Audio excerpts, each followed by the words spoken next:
नमस्कार दोस्तों, स्वागत है आप सभी का स्टडी आईक्यू में।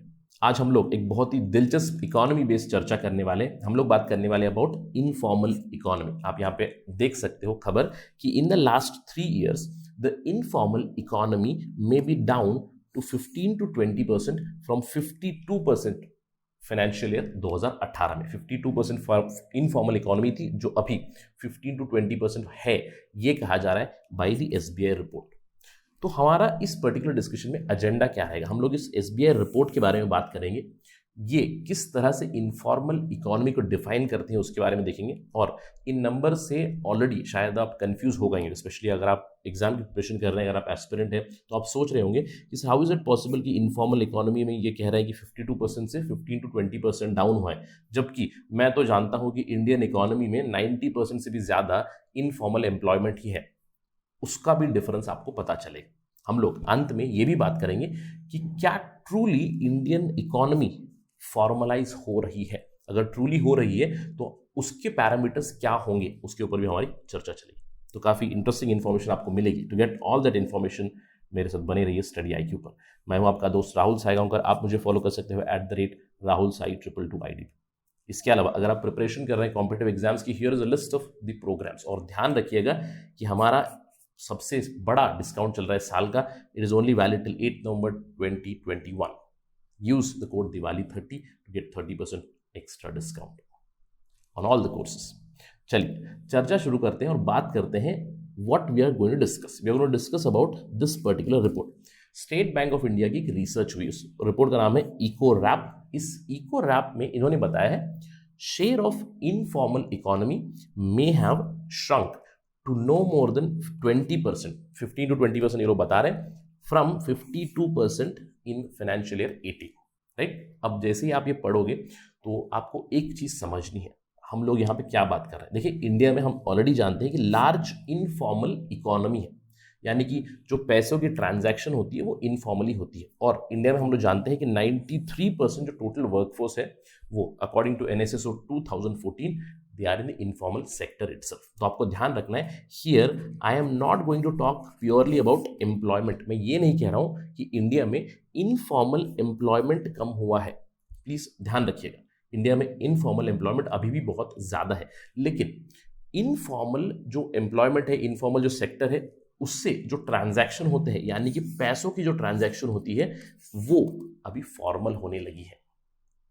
इसके बारे में चर्चा करते हैं। सबसे पहली चीज, हम जानते हैं कि 2020-2021 भी ऑलमोस्ट खत्म ही होने वाले हैं और पिछले 2 सालों से कोविड-19 पैंडेमिक चल रहा है और इस पैंडेमिक ने ऑलमोस्ट सभी सेक्टर्स को परेशान कर रखा है। अब इसमें भी अगर हम लोग बात करें, सबसे ज्यादा परिणाम हुआ है इनफॉर्मल सेक्टर को। अब ये नहीं कह रहा कि फॉर्मल सेक्टर में नहीं हुआ है, वर्क फ्रॉम होम चल रहा है, जहां पे भी ऑफिस है वो घर से काम कर रहे हैं, उनकी बिजनेस मॉडल बदल चुकी है, बट काम तो कम से कम चल ही रहा है। सबसे ज्यादा परिणाम हुआ है इस इनफॉर्मल सेक्टर पे ही, राइट। सबसे ज्यादा मार पड़ी है इनफॉर्मल सेक्टर को ही। लेकिन इस पैंडेमिक से एक छोटी सी पॉजिटिव डेवलपमेंट भी आई है, स्पेशली इंडियन इकोनॉमी में, जहां पे फॉर्मल इकोनॉमी, फॉर्मल ट्रांजैक्शंस बहुत ज्यादा हुए। इसीलिए एसबीआई की रिपोर्ट कहती है there has been an increase in formalisation of economy. जब वो कहते हैं कि 2018 में 52% जो फॉर्मल इकोनॉमी थी, जो ट्रांजैक्शन होते थे, that was in the informal sector, यानी कि informal economy. This has come down to 20%। यानी कि सिंपल टर्म्स में अगर एक्सप्लेन करूं, 100 रुपए की अगर ट्रांजैक्शन हुआ करती थी इंडिया में 2018 में, तो 52 रुपीज इनफॉर्मल थी, जिसका मैं कहूंगा रिकॉर्ड आपको ढूंढने में मुश्किल होगी। लेकिन अभी केवल 20% ऐसे ट्रांजैक्शन है, केवल 20 रुपए का ऐसा ट्रांजैक्शन है जो आपको इनफॉर्मल मिलेगा। यहां पे एसबीआई की जो रिसर्च हुई है वो कहते हैं कि 2018 के मुकाबले में 2021 में 13 लाख करोड़ रुपए की जो ट्रांजैक्शन है, that has become a part of formal economy. I hope कि आपको समझ में आ गया कि मैं यहाँ पे एम्प्लॉयमेंट पर से, यानी कि प्योरली एम्प्लॉयमेंट पर्सपेक्टिव से बात नहीं कर रहा हूं, मैं यहाँ पे ट्रांजैक्शन मनी पर्सपेक्टिव से बात कर रहा हूं। ऑल्दो मैं आपको कुछ उदाहरण भी दूंगा with respect to formalisation of employment, but majorly हमारा डिस्कशन होगा विद रिस्पेक्ट टू मनी। अब मनी के पर्सपेक्टिव से मैं कह रहा हूं, according to this SBI report, that formal economy increase हो रही है, पैसा ज्यादा फॉर्मल हो रहा है। अब चलिए समझते हैं क्या कहा है इस पर्टिकुलर रिपोर्ट ने। आप देख सकते हो एसबीआई की रिसर्च ने बताया number of jobs that are formalise, यानी कि 2018 की फाइनेंशियल ईयर से कितने जॉब्स को फॉर्मलाइज किया गया है। अब फॉर्मलाइजेशन का डेफिनेशन देखिए, कोई यूनिक या फिर वन स्टैंडर्ड डेफिनेशन है। फॉर्मल इकोनॉमी की बात करूं तो फॉर्मल एम्प्लॉयमेंट कितना है आपको देखेंगे, उस फॉर्मल एम्प्लॉयमेंट में क्या लोगों को सोशल सिक्योरिटी मिल रही है, क्या उनके प्रोविडेंट फंड अकाउंट है, क्या वो रजिस्टर्ड है, all these things we do check. But formalisation of economy में यू इन जनरल सी कि इकोनॉमी में एम्प्लॉयमेंट के अलावा ट्रांजैक्शंस भी फॉर्मल हो रहे हैं कि नहीं। अब यही चीज एसबीआई रिसर्च ने बताया। यहाँ पे वो कहते हैं फाइनेंशियल ईयर 2018 से लेकर 2021 तक 36 लाख जॉब्स फॉर्मलाइज हुए, यानी कि प्रोविडेंट फंड में आ चुके हैं तो इनफॉर्मल से फॉर्मल बन चुके हैं। इतनी एडिशन है 3 सालों में। अब इसको अगर आप मनी में कन्वर्ट करोगे, वो कहते हैं 0.66 lakh crore worth transactions have become formal. इसके अलावा उन्होंने बताया ई श्रम पोर्टल, गवर्नमेंट ने एक ई श्रम पोर्टल बनाया था specially for unorganised sector workers, ताकि वो रजिस्टर करें यहाँ पे, जिससे कि गवर्नमेंट के बेनिफिट्स उन्हें मिले, गवर्नमेंट की स्कीम्स जो भी रहेगी सोशल सिक्योरिटी के प्रति, हेल्थ बेनिफिट्स एक्सेट्रा, गवर्नमेंट की तरफ से वो मिले। अगस्त 2021 में इसको ओपन किया गया था। 5.3 crore unorganised sector workers have registered. अब यहाँ पे this economy it amounts about 6.4 lakh crore worth transaction, यानी कि गवर्नमेंट की स्कीम्स इनके पास पहुंच चुकी है। इसके अलावा cash transaction, formalisation of cash transaction, specially मैं कहूंगा डिजिटल ट्रांजैक्शन। यहां पे आप कह सकते हो डिजिटल ट्रांजैक्शंस कितने हुए, 1.2 लाख करोड़ बढ़े हैं 2018 से। एग्रीकल्चर के पर्सपेक्टिव से एग्रीकल्चर का जो क्रेडिट गया है फाइनेंशियल ईयर 2018 से अभी तक 4.6 लाख करोड़ है। और पेट्रोल जो ट्रांजैक्शन है ऑनलाइन वो भी उन्होंने बताया इतना है। अगर हम लोग डिटेल्स की बात करें, जैसे कि मैंने आपको बताया ईपीएफओ का डेटा इन्होंने देखा है कंटिन्यूअसली, आप देख सकते हो formalisation rate is increasing although the trend has gone down because of कोविड-19, वी डू अंडरस्टैंड। बट अगर हम लोग कंप्लीटली देखेंगे यहाँ पे 36 लाख जॉब्स ऐड हो चुके हैं in the EPFO, which is a good thing, यानी कि एम्प्लॉयमेंट फॉर्मल हो चुकी है। इसके अलावा ई श्रम पोर्टल जो 26 अगस्त 2021 को इसको ओपन किया गया था, यहाँ पे 5 करोड़ से भी ज़्यादा अनऑर्गेनाइज सेक्टर वर्कर्स ने यहाँ पे एनरोल किया हुआ है और बहुत सारे गवर्नमेंट सेक्टर के फायदे इन्होंने उठाए। जो भी स्कीम्स चलती हैं for the construction workers, for migrant workers etcetera, social security benefits जो मिलती है उसका फ़ायदा उठा चुके हैं। यहाँ से भी काफ़ी ज़्यादा पैसा फॉर्मल इकोनॉमी में जा चुका है। इसके अलावा अगर हम लोग एग्रीकल्चर की बात करें, please remember I am only talking about agricultural credit, I am not talking about agricultural employment. जो क्रेडिट पहुंची यहाँ पे किसान क्रेडिट कार्ड से वो 4.6 लाख करोड़ बताई गई है इन the last 3 years from financial year 18 to 2021 अभी तक का साल, which is again huge transaction. इसके अलावा डिजिटल पेमेंट्स जो आपने की हैं, डिजिटलाइजेशन भी काफ़ी बढ़ी हुई है, यूपीआई की यूसेज बढ़ी हुई है, आप credit card, debit card, all these things have increased. और पेट्रोल पंप्स पे जो डिजिटल पेमेंट्स हुई है that has reached around 1 lakh crore in the last 5 years। अब इन सब चीज़ों से आपको पता क्या चल रहा है कि इंडिया में इकोनॉमी में अगर मैं कुछ पैसा खर्च कर रहा हूँ, पहले मैं कैश से किया करता था, लेकिन अभी जो मैं डिजिटल ट्रांजैक्शन करता हूँ उसका प्रोपोर्शन काफ़ी बढ़ चुका है। यही ये लोग बात कर रहे हैं अबाउट फॉर्मलाइजेशन ऑफ इकोनॉमी। ये रिपोर्ट हमें बता रही है कि पिछले 3 सालों में 13 लाख करोड़ फॉर्मल इकोनॉमी में आ चुके हैं। अब सवाल उठता है कि सर ऐसा क्यों हो रहा है। देखिए इसका एक्सप्लेनेशन है, अगर मैं कहूँ डिजिटल ट्रांजैक्शन, फॉर्मलाइजेशन और डिजिटलाइजेशन जो हो रहा है, it's a combination of few things, combination of demonetisation and GST. अब डीमोनेटाइजेशन के ऊपर बहुत से लोग क्रिटिसाइज कर चुके हैं, डीमोनेटाइजेशन की वजह से ज़्यादा फायदे नहीं हुए हैं, ब्लैक मनी ज़्यादा नहीं पता चली है, ब्लैक मनी नहीं पकड़ी गई है एटसेट्रा एटसेट्रा। बट डीमोनेटाइजेशन का एक मैं कहूँगा रेसिडुअल बेनिफिट जो रहा है डीमोनेटाइजेशन का, वो कैश इंटेंसिटी कम कर चुका है। मैं कह सकता हूँ 2016 में हम लोगों ने एक फाउंडेशन रखी towards digital transactions, UPI transactions, card based transactions, और जीएसटी के आने की वजह से जो भी नॉन जीएसटी फर्म्स भी थी वो जीएसटी में एनरोल कर रही है। GST revenue is at all time high, ये हम लोग जानते हैं। यहां पे शुरुआत हुई फॉर्मल ट्रांजैक्शंस की, मैं कह सकता हूं, लेकिन बहुत बड़ा इसका ट्रिगर था कोविड-19। अब यहां पे मुझे एक्सप्लेन करने की जरूरत नहीं पड़ेगी क्यों, क्वाइट अंडरस्टैंडेबल है। कोविड-19 के चलते लॉकडाउन हुआ था।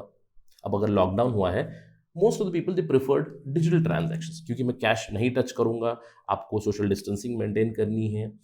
कोविड-19 के डर की वजह से भी बहुत से लोग डिजिटल ट्रांजैक्शन करने लगे, तो we got boost to digital transactions.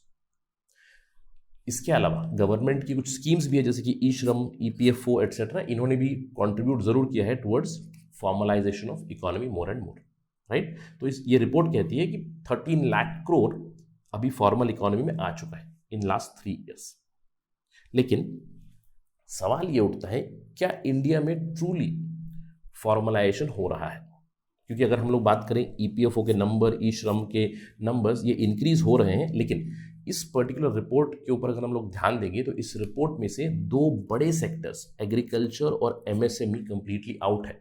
और इन्हीं 2 सेक्टर्स में मैं कहूँगा सबसे ज़्यादा आपको एम्प्लॉयमेंट भी मिलेगा और बहुत ज़्यादा ट्रांजैक्शंस भी आपको यहीं पे मिलेंगे। और इन दोनों सेक्टर्स को इन्होंने कंप्लीटली स्टडी नहीं किया हुआ। These 2 things are missing out. Although इस रिपोर्ट में आपको agriculture credit with respect to Kisan credit का डेटा जरूर मिलेगा, लेकिन purely MSME data and agriculture data आपको नहीं मिलेगा।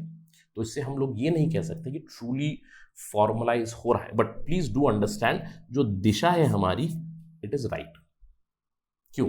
क्योंकि ट्रांजैक्शंस फॉर्मलाइज हो रहे हैं। जो पहले आपको फॉर्मल इकोनॉमी में पैसा नहीं दिखता था, जो ट्रांजैक्शन हो रहा है उसका आपको रिकॉर्ड नहीं मिलेगा, अभी वो आपको मिलेगा। यानी कि फॉर्मल इकोनॉमी में पैसा बढ़ रहा है, तो formalisation direction is true, the trend is correct.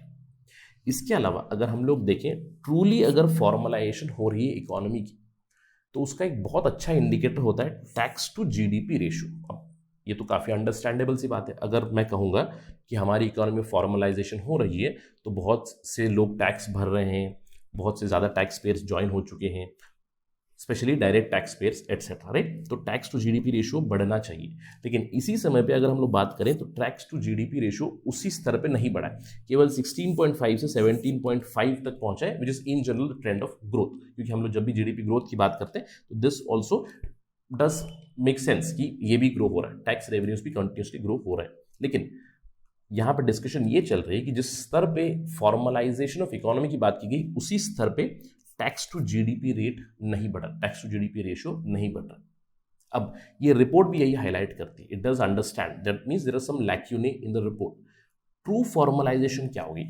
अब ये रिपोर्ट भी यही हाईलाइट करती है कि yes, there is formalisation of economy which is a trend, और ये कहती है कि फॉर्मलाइजेशन ऑफ इकोनॉमी एक अच्छा पैरामीटर है फ्रॉम पॉलिसी पर्सपेक्टिव। लेकिन इस रिपोर्ट में यह भी हाईलाइट किया गया कि इंडिया में केवल 11.4 crore tax paying households है, यानी कि 8.5% of total population. It contributes to about 65% of private consumption expenditure. और यही जो 8.5% पॉपुलेशन है, it cross subsidises 91.5% of the other population. इन सब चीजों का मतलब क्या हुआ कि इंडिया में अभी भी टैक्स पेयर्स ज्यादा नहीं है। और ये रिपोर्ट कहती है it is very important as well as ethical कि हम लोग हमारी इकोनॉमी को और भी फॉर्मलाइज करें, क्योंकि अभी की सिचुएशन ऐसी है कि एक माइनॉरिटी है जो बहुत ज़्यादा टैक्स भर रही है, which is subsidising the majority. अभी रिपोर्ट कहती है it makes sense that the honest tax paying house holds, they should be given a better design tax structure, particularly on indirect taxes. That is the important takeaway from this. First of all, इस पूरी चर्चा का conclusion क्या है? Conclusion ये है कि India में ट्रेंड ऑफ फॉर्मलाइजेशन चल रहा है, फॉर्मल इकोनॉमी बढ़ रही है, लेकिन फॉर्मल एम्प्लॉयमेंट उसी स्तर पे नहीं बढ़ रहा है।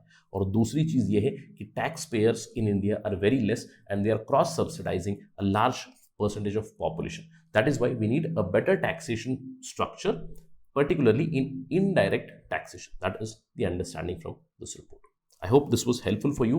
एग्जाम के दृष्टिकोण से ये डेटा आपको काफ़ी मदद करेगा, क्योंकि फॉर्मलाइजेशन ऑफ इकोनॉमी के ऊपर बहुत बार सवाल आते हैं, तो डू नोट दीज थिंग्स.